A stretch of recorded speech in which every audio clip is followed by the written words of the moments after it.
சிவாய நம. திருச்சிற்றம்பலம். சிவசிவ என்கிற தீவினையாளர் சிவசிவ என்றிட தீவினை மாலும் சிவசிவ என்றிட தேவரும் அவர் சிவசிவ என்றிட சிவகதிதானே. எல்லாம் வல்ல பர்வதவர்தனி அம்பா சமேத ராமேஸ்வர ராமநாத சுவாமியுடைய பாதார விந்தங்களை சரணடைந்து, அம்மையப்பனாக விளங்கக்கூடிய உமா மகேஸ்வரனுடைய பாதார விந்தங்களை சரணடைந்து, என்னுடைய உபாசனை தேவதை ஸ்ரீ ஸ்ரீ வாராகி அம்பாளுடைய மலரடிகளையும் பணிந்து, என்னுடைய குருநாதரையும் வணங்கி, உலகம் முழுவதும் வாழக்கூடிய ஸ்பிரிச்சுவல் டிவி யூடியூப் சேனல் நேயர்கள் அனைவருக்கும் உங்கள் தாம்பரம் ஸ்ரீ வாராகி ஈசனேசன் சுவாமிகளுடைய நல்லாசிகள், வாழ்த்துக்கள். ஜெய் வாராகி, ஜெய் ஜெய் வாராகி.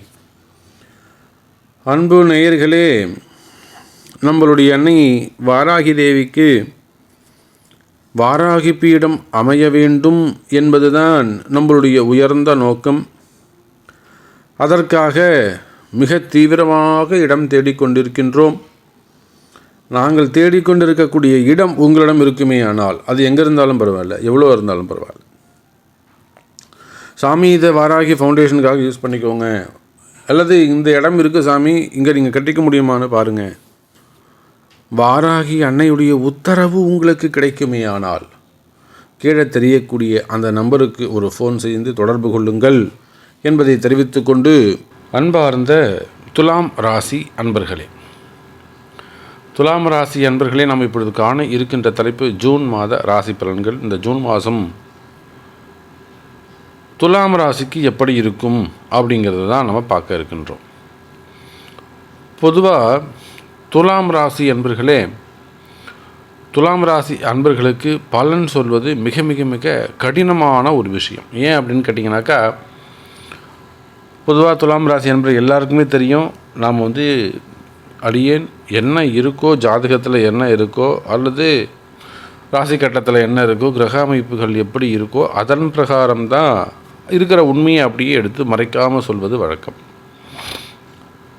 அப்படி பார்க்கின்ற பொழுது குருவுடைய அதிச்சாரம் கை கொடுக்கும், சனியுடைய வக்ரகதி கை கொடுக்கும், அப்படியெல்லாம் நாமளும் மாற்றி மாற்றி நினச்சிக்கிட்டு இருந்தோம். ஆனால் துலாம் ராசிக்கு நினைப்பது ஒன்று, நடப்பது ஒன்றாக உள்ளது.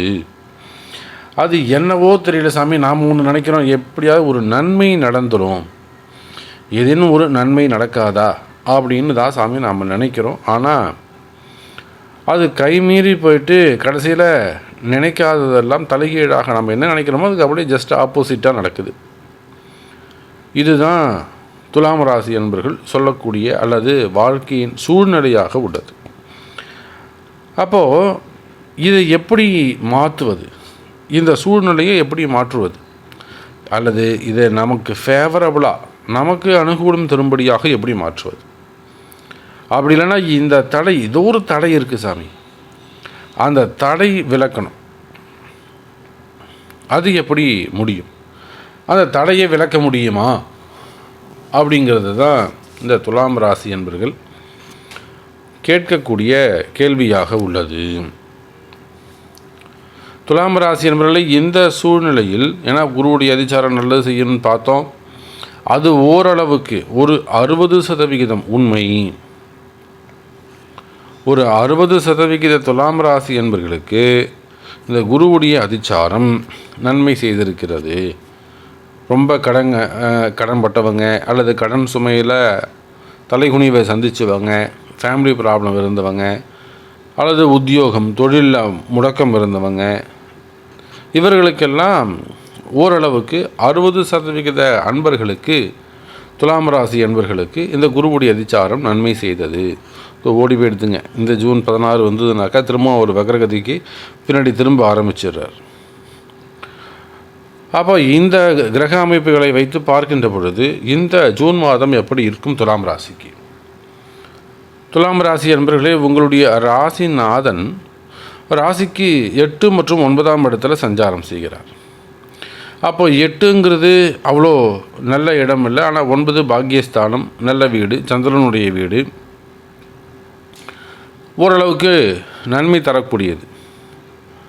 அதே போல் தொழில் ஸ்தான அதிபதியாக வரக்கூடிய சூரியன், அவரை வந்து பார்த்தீங்கன்னாக்கா ஆமாம் 8, 9, 10 சந்திரன் 9 மற்றும் 10ஆம் இடத்துல சுக்கிரன் சஞ்சாரம் செய்கிறார். அதே போல் தொழில் ஸ்தான அதிபதியாக வரக்கூடிய 10ஆம் இடமாகிய கடகத்தை இது நாள் வரையில் சனி பார்த்துன்னு வந்தார். இப்போ சனியும் வக்ரகதி பெற்றதுனால 10ஆம் இடம் சுத்தமாக உள்ளது அப்படின்னு சொல்லணும்.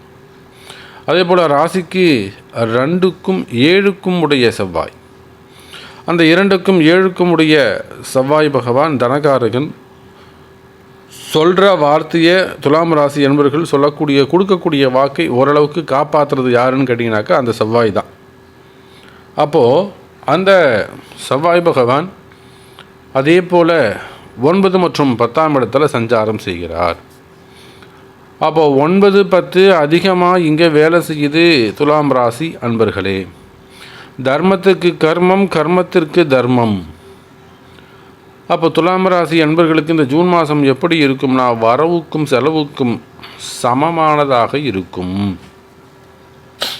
வரவுக்கும் செலவுக்கும் சமமானதாக இருக்கும்.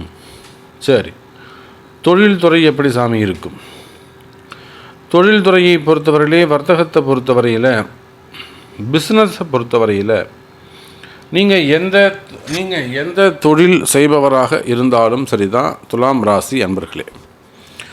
நீங்கள் வந்து ஒரு கம்பெனியை வச்சு நடத்தக்கூடியவங்களாக இருக்கலாம், அல்லது ஒரு 10 பேர் வேலை செய்யக்கூடிய ஸ்மால் ஸ்கேல் இண்டஸ்ட்ரியாக இருக்கலாம், ஒரு 10 பேர் வேலை செய்யக்கூடிய கம்பெனி, ஏன் தனிநபர் வேலை செய்யக்கூடிய ஒரு கம்பெனி, ஒரு ஆஃபீஸ் வச்சு நடத்தக்கூடியவங்க, ஒரு பெரிய ஃபேக்ட்ரி 100 பேர் வேலை செய்யக்கூடியவங்க, 1000 பேர் வேலை செய்யக்கூடிய கம்பெனிகள், அதுபோல் ஒரு ஆஃபீஸ் வச்சு நடத்தக்கூடியவங்க, ஃபைனான்ஸ் தொழில், பணம் கொடுக்கல் வாங்கல், அந்த ஃபைனான்ஸ் தொழில் செய்யக்கூடியவங்க, அதுவே ஃபண்டு ட்ரான்ஸ்ஃபர் அதெல்லாம் பண்ணக்கூடியவங்க, அதே போல் கமிஷன் பிஸ்னஸ், அந்த ஃபைனான்ஸில் கமிஷன் பிஸ்னஸ் பண்ணக்கூடியவங்க, கோல்டு பிஸ்னஸ் பண்ணக்கூடியவங்க, டெக்ஸ்டைல் பிஸ்னஸ் பண்ணக்கூடியவங்க, அதே போல் எக்ஸ்போர்ட் இம்போர்ட், ஏற்றுமதி இறக்குமதி அந்த தொழில் பண்ணக்கூடியவங்க, லாஜிஸ்டிக், டிரான்ஸ்போர்ட்டு.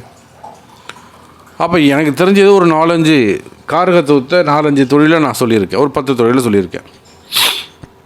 அப்போ இது எல்லாம் தாண்டி நீங்கள் எந்த தொழில் செய்பவராக இருந்தாலும் சரி தான், தொழில் துறையை பொறுத்தவரையிலே, வர்த்தகத்தை பொறுத்தவரையில், பிஸ்னஸை பொறுத்தவரையில் இந்த மாதம் வரவுக்கும் செலவுக்குமான சமமான மாதமாக அமைகிறது துலாம் ராசி அன்பர்களே.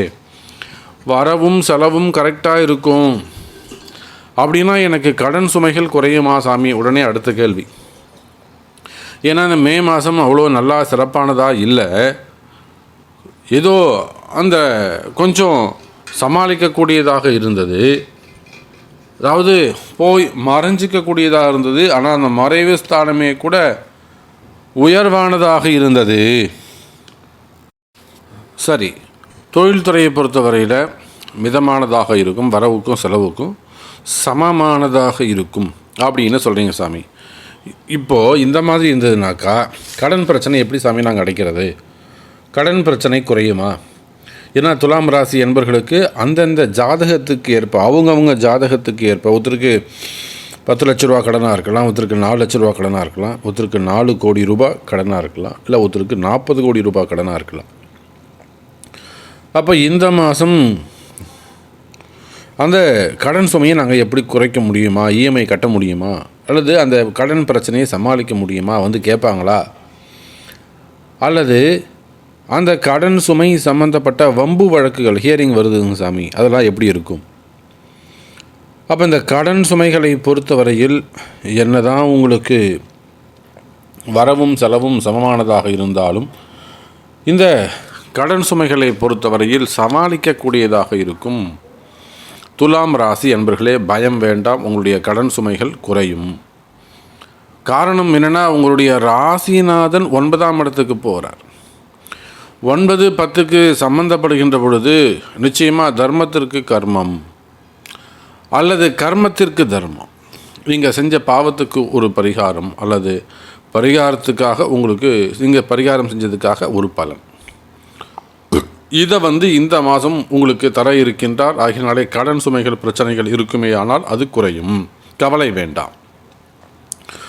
அதே போல் ஒரு சில துலாம் ராசி என்பவர்களுக்கு குடும்பமே முன்னுக்கு வர மாட்டேங்குது சமயம் நினைத்தல இடப்பிரச்சனை, அல்லது இந்த ரியல் எஸ்டேட் பண்ணக்கூடியவர்கள், பில்டர்ஸ் மற்றும் அந்த டெண்டர் பிஸ்னஸ் பண்ணக்கூடியவங்க, இவங்களையெல்லாம் எடுத்துக்கிட்டிங்கனாக்கா இதான ஒரு இடம் அல்லது ஒரு வீடு, அந்த இடம் வாங்கினது தான் சாமி இந்த பிரச்சனை, இந்த வீடு வாங்கினது தான் சாமி இந்த பிரச்சனை, இந்த சைட்லேருந்து தான் இந்த ப்ராப்ளம், அல்லது இந்த குடும்ப சாமி இப்படியே இருக்குது முன்னுக்கு வரவே மாட்டேங்குது. இதுக்கெல்லாம் என்ன காரணமாக இருக்குது? அப்போ இடதோஷங்கள் காரணமாக இருக்க வாய்ப்புகள் உண்டு.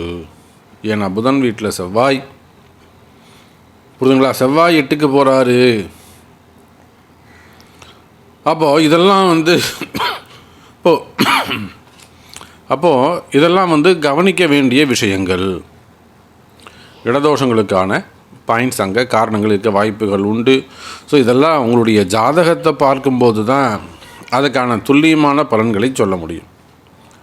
உங்கள் ஜாதகத்தை பார்க்கும்போது தான் அதுக்கான துல்லியமான பலன்களை சொல்ல முடியும். பொதுவாக துலாம் ராசி என்பர்களே, நம்ம பார்த்துட்டு இருக்கக்கூடிய இந்த ராசி பலனாகப்பட்டது உலகம் முழுவதும் வாழக்கூடிய கோடான கோடி துலாம் ராசி அன்பர்களுக்கான பொதுவான பலனாகும். எந்த ஒரு தனிப்பட்ட நபருக்கும் இது பொருந்தாது. அப்படி பொருந்த வேண்டும் என்று சொன்னால் அதுக்கு உங்களுடைய பிறப்பு ஜாதகத்தை கொண்டு பார்க்கும்போது தான், உங்களுடைய பர்த் சார்ட்டை வச்சு பார்க்கும்போது தான் இப்போ என்ன தசா புத்தி நடக்குது, இப்போது கோச்சாரங்கள் எப்படி இருக்குது அப்படிங்கிறத உங்கள் ஜாதகத்தின் மேலே அதை கணக்கீடுகள் செய்கின்ற பொழுது தான் உங்களுக்கான தனிப்பட்ட துல்லியமான பலன்களை சொல்ல முடியும் அப்படிங்கிறத துலாம் ராசி அன்பர்கள் உணர வேண்டும். அடுத்தபடியாக ஃபேமிலி எப்படி இருக்கும்? ஃபேமிலியை பொறுத்தவரையில் நிச்சயமாக நல்ல உறவுகள், உறவு முறைகளில் பிரச்சனை இருக்குமே ஆனால் அந்த பிரச்சனைகளுக்கு தீர்வு போன்ற குடும்பத்தில் ஒரு மகிழ்ச்சி, நல்ல சுப விசேஷங்கள் இதெல்லாம் ஏற்படுவதற்கு வாய்ப்புகள் உண்டு. துலாம் ராசி என்பர்களே, பொதுவாக துலாம் ராசி என்பர்களே, பெற்றோர்களானாலும் சரிதான், பிள்ளைகளானாலும் சரிதான், உங்களுடைய ஆரோக்கியத்தில் அதிக அக்கறை செலுத்த வேண்டும், கவனம் செலுத்த வேண்டும். காரணம் என்னென்னு கேட்டிங்கனாக்கா, 8ஆம் இடம் சம்பந்தப்படுகின்ற காரணத்தினாலே அவசியம் துலாம் ராசி என்பர்கள் தங்களுடைய ஆரோக்கியத்தில் எக்ஸ்பென்சஸ், மெடிக்கல் எக்ஸ்பென்சஸ், ஸோ வீண் விரயங்கள் ஏற்பட வாய்ப்புகள் உண்டு. அந்த ஆரோக்கியத்தில் அதிக அக்கறை எடுத்துக்கொள்ள வேண்டும். அதே போல் கணவன் மனைவி ஒற்றுமை, இந்த கணவன் மனைவி ஒற்றுமையை பொறுத்தவரையில் பிரிந்த கணவன் மனைவி மீண்டும் ஒன்று சேருவதற்கு அற்புதமான வாய்ப்பு. ஏன்னா 7ஆம் இடம், அந்த 7ஆம் இடத்திற்கு சுத்தமாக உள்ளது. இங்கே ராகுவோ அல்லது செவ்வாயோ தொடர்பு ஏற்படல. அந்த 7க்குடையவன் 9ஆம் இடம் பாகிஸ்தானத்துக்கு 9 மற்றும் 10க்கு சம்மந்தப்படுகிறார்.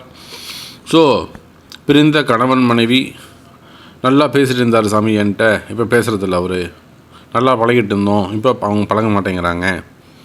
அந்த மாதிரி உறவு முறைகளில் ரிலேஷன்ஷிப்பில் இருக்கக்கூடிய ஸ்ட்ரகிளிங்லாம் கூட விலகுவதற்கு வாய்ப்புகள் உண்டு. அதே போல் திருமண யோகம், குழந்தை பாக்கியம், இந்த இரண்டுமே துலாம் ராசிக்கு உண்டு என்பதை அறிந்து கொள்ள வேண்டும்.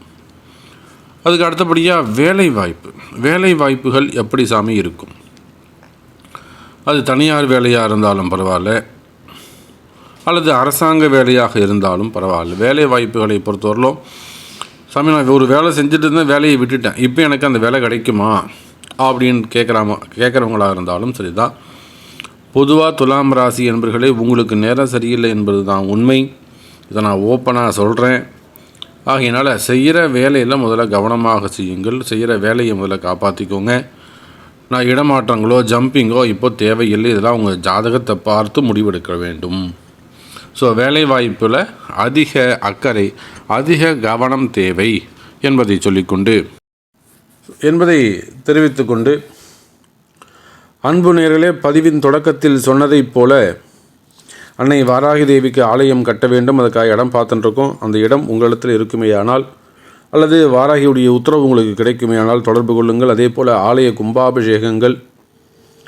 கும்பாபிஷேகம் மற்றும் திருமண வைபவங்கள், நிச்சயதார்த்தம் போன்ற சுப நிகழ்ச்சி அனைத்தும், கைராசியான முறையில் கிரகப்பிரவேசம், எல்லாமே சுப நிகழ்ச்சிகள் அனைத்தும் மிகுந்த கைராசியான முறையில் செய்து தரப்படும் என்பதை சொல்லிக்கொண்டு மீண்டும் வேறொரு அற்புதமான பதிவில் உங்களை சந்திக்கிறேன்.